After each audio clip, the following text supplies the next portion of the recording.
Movements in England to abolish the slave trade.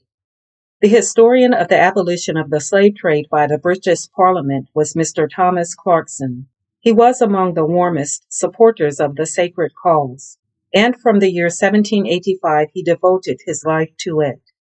The various measures pursued to promote it were registered at the time, either by himself or the committee with whom he acted. Not the shadow of a doubt has ever been expressed as to the authenticity of his work, and we cannot present information on this subject in a more satisfactory manner than by giving the reader a concise abridgment of the work itself. Besides Mr. Clarkson, there was another individual of whose mind the subject took a deep hold. This was William Wilberforce. In October 1757, he entered upon his journal that the Almighty had placed before him the great object of the abolition of the slave trade. Clarkson and Wilberforce, the twin spirits of the movement, were soon able to form a powerful confederacy, including men of all parties, and to impress the mind of the nation. Dr. Peckard, master of Magdalen College in the University of Cambridge, had not only censored the slave trade in the severest manner in a sermon preached before the university, but when he became vice-chancellor of it in 1785, he gave out the following subject for one of the Latin dissertations: Is it right to make slaves of others against their will? At this time, Mr. Clarkson, who had obtained the prize for the best essay the preceding year, determined to become again a candidate. He took prodigious pains to make himself master of the subject, as far as the time would allow, both by reading and conversing with many persons who had been in Africa. Having completed his Latin essay and sent it to the vice-chancellor, he soon found himself honored with the first prize.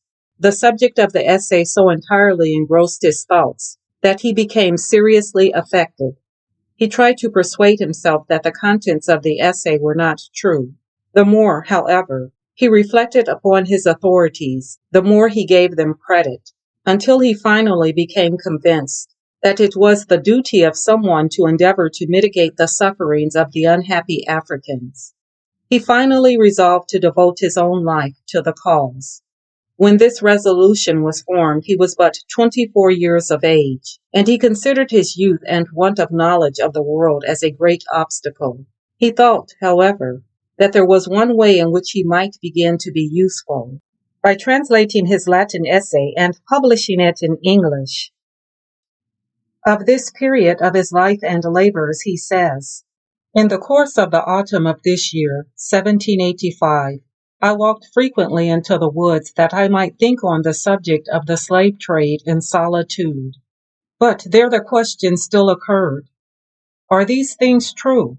Still, the answer followed as instantaneously: They are. Still, the result accompanied it: Then surely some person should interfere. I then began to envy those who had seats in Parliament, and who had great riches, and widely extended connections, which would enable them to take up this cause. Finding scarcely anyone at that time who thought of it, I turned frequently to myself, but here many difficulties arose. It struck me, among others, that a young man of only 24 years of age could not have that solid judgment or knowledge of men, manners, and things, which were requisite to qualify him to undertake a task of such magnitude and importance. And with whom was I to unite? I believed also that it looked so much like one of the feigned labors of Hercules, that my understanding would be suspected if I proposed it. On ruminating, however, on the subject, I found one thing at least practicable, and that this also was in my power. I could translate my Latin dissertation. I could enlarge it usefully.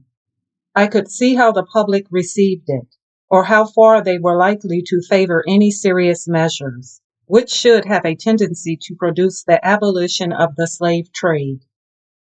Upon this, then, I determined, and in the middle of the month of November, 1785, I began my work. By the middle of January, I had finished half of it, though I had made considerable additions. I now thought of engaging with some bookseller to print it when finished.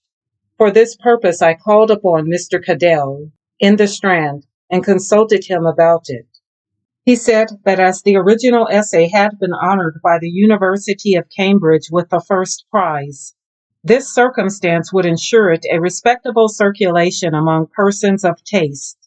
I own I was not much pleased with his opinion. I wished the essay to find its way among useful people, and among such as would think and act with me.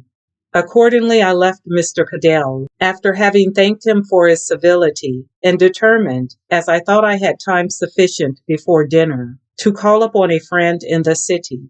In going past the Royal Exchange, Mr. Joseph Hancock, one of the religious society of the Quakers, and with whose family my own had long united in friendship, suddenly met me. He first accosted me by saying that I was the person whom he was wishing to see. He then asked me why I had not published my prize essay. I asked him in return what had made him think of that subject in particular. He replied that his own society had long taken it up as a religious body, and individuals among them were wishing to find me out. I asked him who. He answered, James Phillips, a bookseller in George Yard, Lombard Street, and William Dillwyn, of Walthamstow, and others. Having but little time to spare, I desired him to introduce me to one of them. In a few minutes he took me to James Phillips, who was then the only one of them in town, by whose conversation I was so much interested and encouraged, that without any further hesitation I offered him the publication of my work.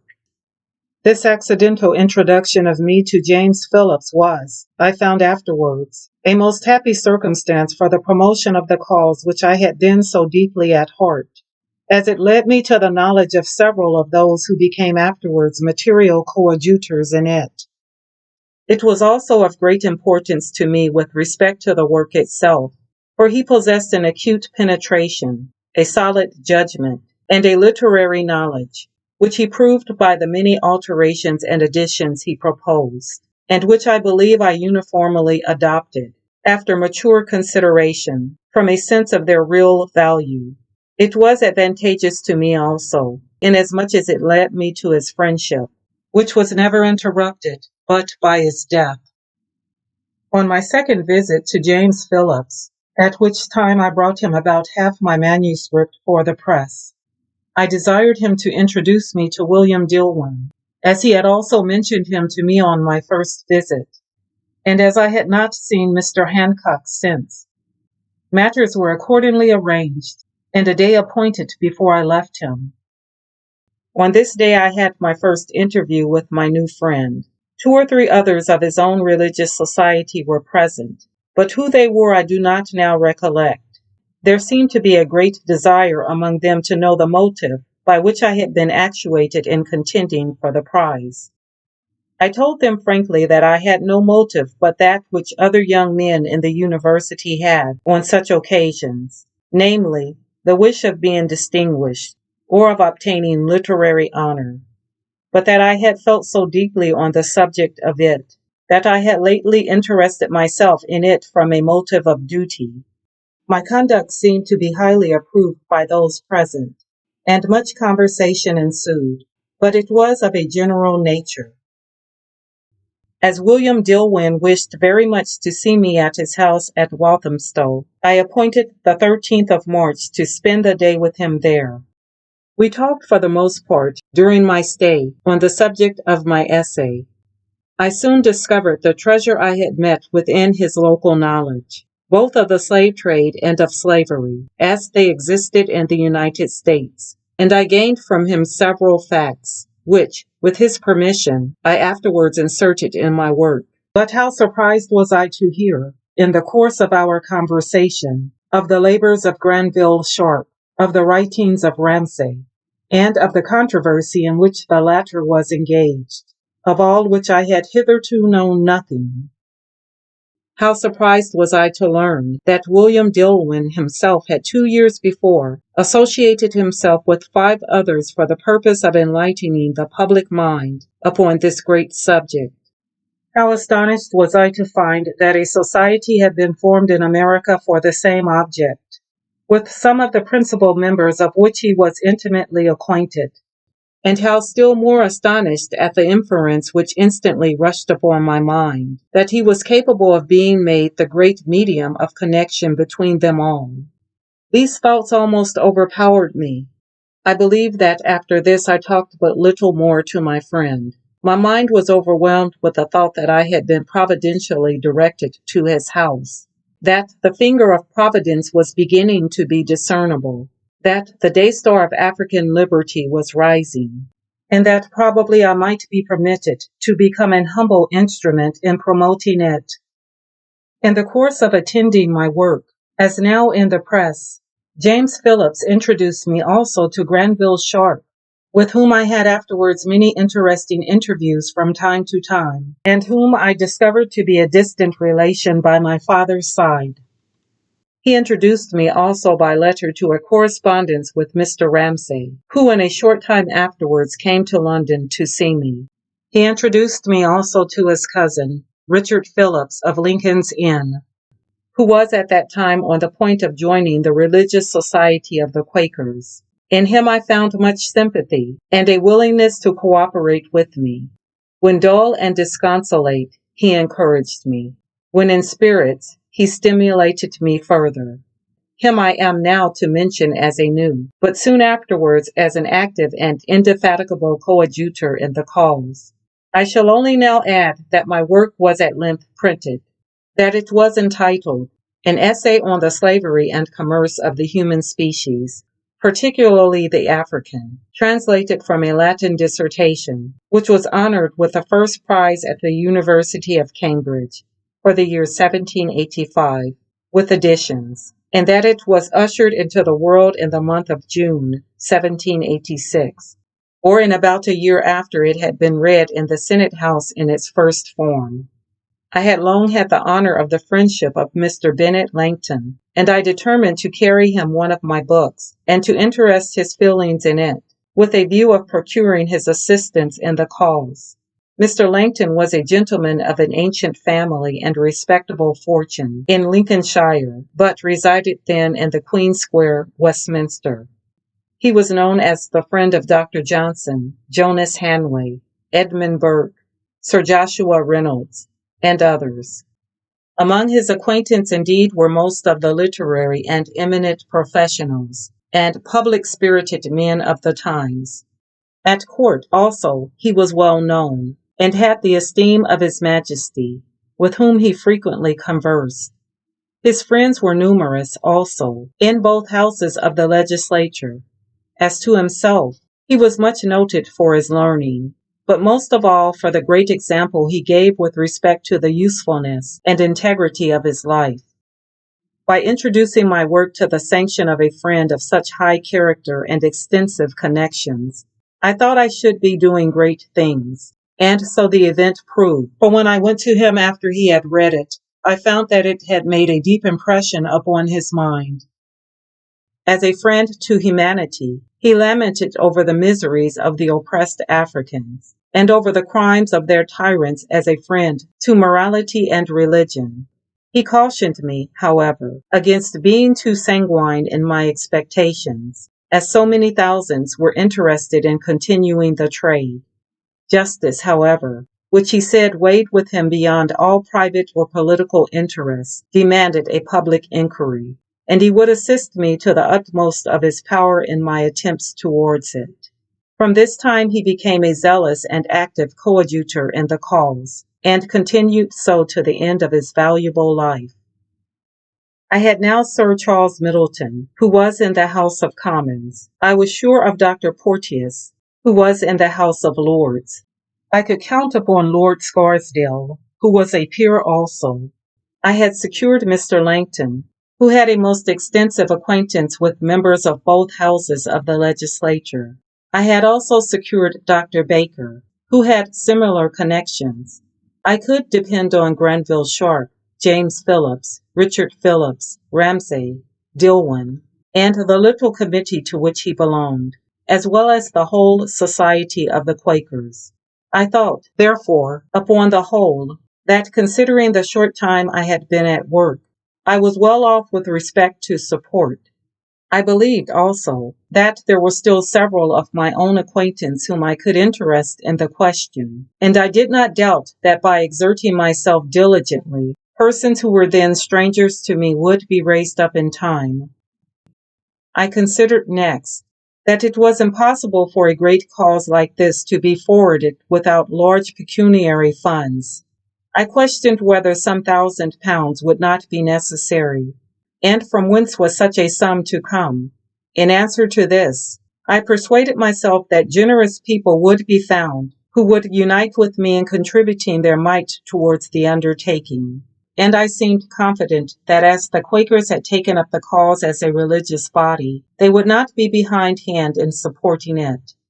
I considered, lastly, that if I took up the question, I must devote myself wholly to it.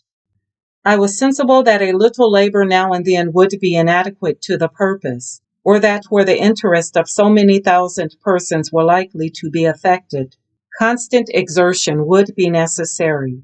I felt certain that if ever the matter were to be taken up, there could be no hope of success, except it should be taken up by someone who would make it an object or business of his life.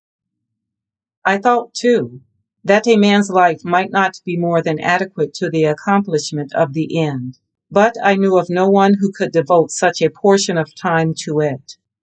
Sir Charles Middleton, though he was so warm and zealous, was greatly occupied in the discharge of his office. Mr. Langton spent a great portion of his time in the education of his children. Dr. Baker had a great deal to do in the performance of his parochial duty. The Quakers were almost all of them in trade. I could look, therefore, to no person but myself, and the question was, whether I was prepared to make the sacrifice.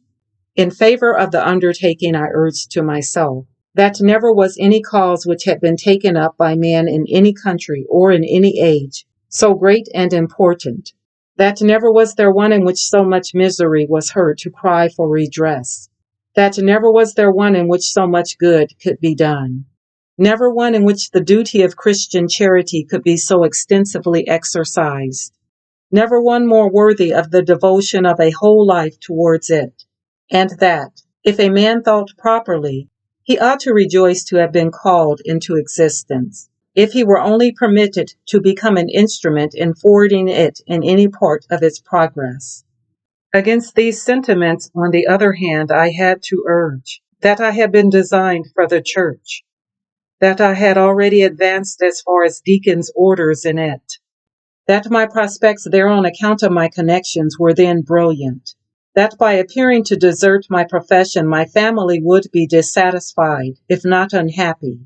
These thoughts pressed upon me and rendered the conflict difficult, but the sacrifice of my prospects staggered me, I own, the most. When the other objections, which I have related, occurred to me, my enthusiasm instantly, like a flash of lightning, consumed them. But this stuck to me and troubled me. I had ambition, I had a thirst after worldly interest and honors, and I could not extinguish it at once. I was more than 2 hours in solitude under this painful conflict. At length I yielded, not because I saw any reasonable prospect of success in my new undertaking, for all cool-headed and cool-hearted men would have pronounced against it, but in obedience, I believe, to a higher power. And this I can say, that both on the moment of this resolution and for some time afterwards, I had more sublime and happy feelings than any former period of my life.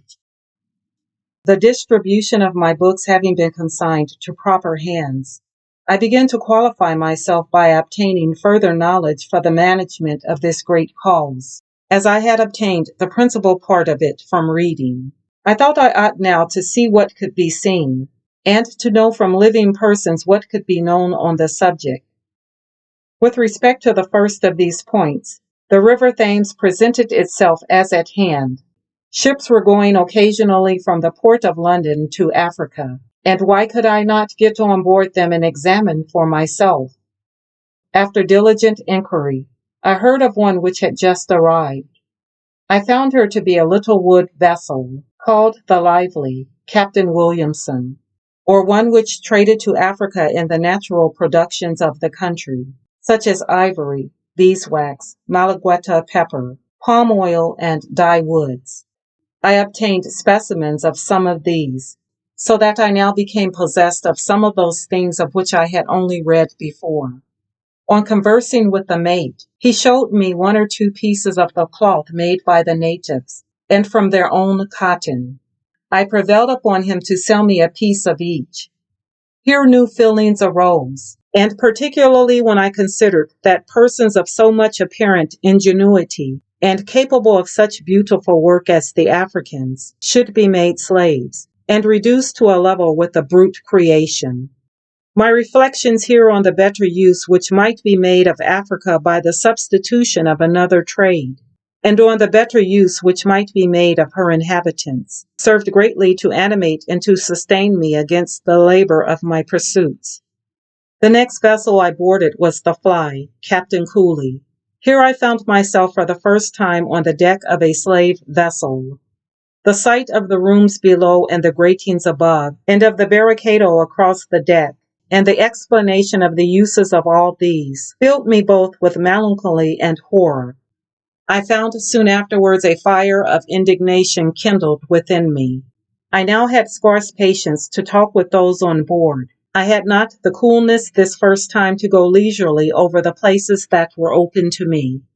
I got away quickly, but that which I thought I saw horrible in this vessel had the same effect upon me as that which I thought I had seen agreeable in the other, namely, to animate and to invigorate me in my pursuit. But I will not trouble the reader with any further account of my water expeditions, while attempting to perfect my knowledge upon this subject. I was equally assiduous in obtaining intelligence wherever it could be had, and being now always on the watch, I was frequently falling in with individuals from whom I gained something. My object was to see all who had been in Africa, but more particularly those who had never been interested, or who at any rate were not then interested in the trade. I gained, accordingly, access very early to General Rooke, to Lieutenant Dalrymple of the Army, to Captain Fittis of the Engineers, to the Reverend Mr. Newton, to Mr. Nisbet, a surgeon in the Minories, to Mr. Devanes, who was then in Parliament, and to many others. And I made it a rule to put down in writing, after every conversation, what had taken place in the course of it. By these means things began to unfold themselves to me more and more, and I found my stock of knowledge almost daily on the increase. While, however, I was forwarding this, I was not inattentive to the other object of my pursuit, which was that of waiting upon members personally. The first I called upon was Sir Richard Hill. At the first interview he espoused the cause. I waited then upon others, and they professed themselves friendly. But they seemed to make this profession more from the emotion of good hearts, revolting at the bare mention of the slave trade, than from any knowledge concerning it. One, however, whom I visited, Mr. Powys, the late Lord Lilford, with whom I had been before acquainted in Northamptonshire, seemed to doubt some of the facts in my books, from a belief that human nature was not capable of proceeding to such a pitch of wickedness. I asked him to name his facts. He selected the case of the 132 slaves who were thrown alive into the sea to defraud the underwriters. I promised to satisfy him fully upon this point, and went immediately to Granville Sharp, who lent me his account of the trial, as reported at large from the notes of the shorthand writer, whom he had employed on the occasion. Mr. Powys read the account. He became, in consequence of it, convinced, as indeed he could not otherwise be, of the truth of what I had asserted, and he declared at the same time that, if this were true, there was nothing so horrible related of this trade, which might not immediately be believed. Mr. Powys has been always friendly to this question, but now he took a part in the distribution of my books. Among those whom I visited was Mr. Wilberforce. On my first interview with him, He stated frankly that the subject had often employed his thoughts and that it was near his heart. He seemed earnest about it, and also very desirous of taking the trouble of inquiring further into it. Having read my book, which I had delivered to him in person, he sent for me. He expressed a wish that I would make him acquainted with some of my authorities for the assertions in it, which I did afterwards to his satisfaction. He asked me if I could support it by any other evidence. I told him I could. I mentioned Mr. Newton, Mr. Nisbet, and several others to him. He took the trouble of sending for all these. He made memoranda of their conversation, and, sending for me afterwards, showed them to me. On learning my intention to devote myself to the cause, he paid me many handsome compliments. He then desired me to call upon him often, and to acquaint him with my progress from time to time. He expressed also his willingness to afford me any assistance in his power in the prosecution of my pursuits. Mr. Wilberforce finally pledged himself to bring forward the great question of the abolition of the slave trade in the House of Commons as soon as he could prepare himself for so tremendous a task. The matter now assumed a new shape. A parliamentary leader had been secured, and one whose virtuous life corresponded with the sacredness of the cause he was to advocate. The friends of the cause formed themselves into an association, raised funds, and appointed a committee to procure information and select evidence. Mr. Clarkson was to visit Liverpool, Bristol, and other slave ports to increase his own knowledge of the subject, and to procure evidence in case Parliament should call for witnesses. He was absent 5 months and returned to London in December 1787. Meantime, the committee had opened an extensive correspondence throughout England, Scotland, and America. They circulated documents and addressed by letter all the corporate bodies of the kingdom. Tokens of approbation and promises of support flowed in upon them. From France, letters of encouragement were received from the Marquis de Lafayette, and afterwards celebrated Brissot and Clavier. Lafayette informed the committee that he should attempt the formation of a similar society in France. Of the indefatigable labors and untiring faithfulness of the committee, the following summary will give some idea. From May 1787 to July 1788, they had held no less than 51 meetings.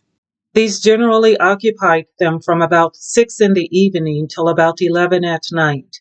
In the intervals between the meetings they were often occupied, having each of them some object committed to his charge.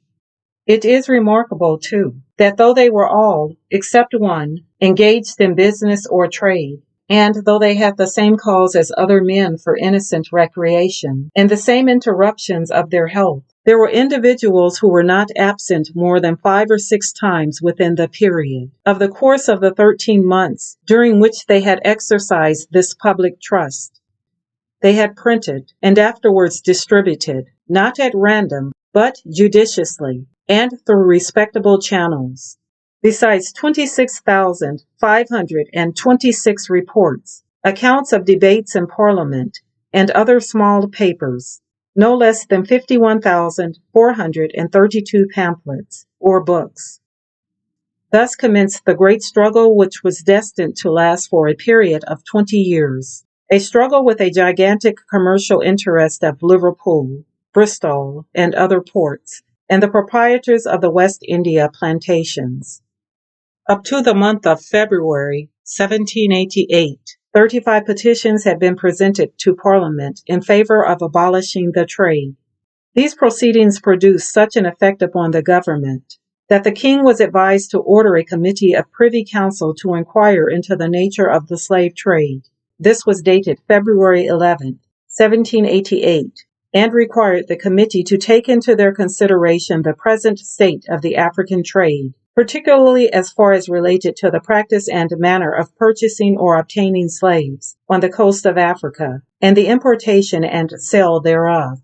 either in the British colonies and settlements, or in the foreign colonies and settlements in America or the West Indies, and also as far as related to the effects and consequences of the trade, both in Africa and in the said colonies and settlements, and to the general commerce of this kingdom, and that they should report to him in council the result of their inquiries, with such observation as they might have to offer thereupon. An effort was made to enlist Mr. Pitt in the cause, and Mr. Clarkson thus describes his first interview with that great statesman. My business in London was to hold a conversation with Mr. Pitt previously to the meeting of the council, and to try to interest him, as the first minister of state, in our favor. For this purpose, Mr. Wilberforce had opened the way for me, and an interview took place.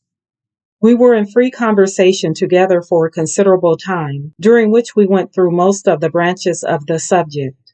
Mr. Pitt appeared to me to have but little knowledge of it. He had also his doubts, which he expressed openly, on many points. He was at a loss to conceive how private interest should not always restrain the master of the slave from abusing him. This matter I explained to him as well as I could, and if he was not entirely satisfied with my interpretation of it, he was at least induced to believe that cruel practices were more probable than he had imagined. A second circumstance, the truth of which he doubted, was the mortality and usage of seamen in this trade, and a third was the statement, by which so much had been made of the riches of Africa, and of the genius and abilities of her people, for he seemed at a loss to comprehend, if these things were so, how it had happened that they should not have been more generally noticed before. I promised to satisfy him upon these points, and an interview was fixed for this purpose the next day. At this time appointed, I went with my books, papers, and African productions. Mr. Pitt examined the former himself. He turned over leaf after leaf, in which the copies of the muster rolls were contained, with great patience, and when he had looked over above 100 pages accurately, and found the name of every seaman inserted, his former abode or service, the time of his entry, and what had become of him, either by death, discharge, or desertion, he expressed his surprise at the great pains which had been taken in this branch of the inquiry, and confessed, with some emotion, that his doubts were wholly removed with respect to the destructive nature of this employment. And he said, moreover, that the facts contained in these documents, if they had been but fairly copied, could never be disproved. He was equally astonished at the various woods and other productions of Africa, but most of all at the manufactures of the natives in cotton, leather, gold, and iron, which were laid before him. These he handled and examined over and over again. Many sublime thoughts seemed to rush in upon him at once at the sight of these, some of which he expressed with observations becoming a great and dignified mind. He thanked me for the light I had given him on many of the branches of this great question, and I went away under a certain conviction that I had left him impressed in our favor. The first witness examined by the council were persons sent expressly as delegates from Liverpool, who had not only been themselves in the trade, but were at that time interested in it. They endeavored to show that none of the enormities charged belonged to it, that it was attended with circumstances highly favorable to the Africans, that it was so vitally connected with the manufacturing and commercial interest of the country, that it would be almost national ruin to abolish it. A few, but highly respectable witnesses upon the other side were called before the council, and contributed to counteract the testimony of the Liverpool delegates. The inquiry continued for 4 months, during which time the petitions from the people to Parliament had increased to 103. Slavery was abolished in British United Kingdom in 1833, 32 years before America abolished slavery in 1865. If you would like to read the history of slavery, Chapter 14, The 20-Year Struggle to Abolish Slavery, please view the description area under this video. Click the link and you will be routed to the website where you can read Chapter 14 The 20-Year Struggle, and or the complete volume of the history of slavery.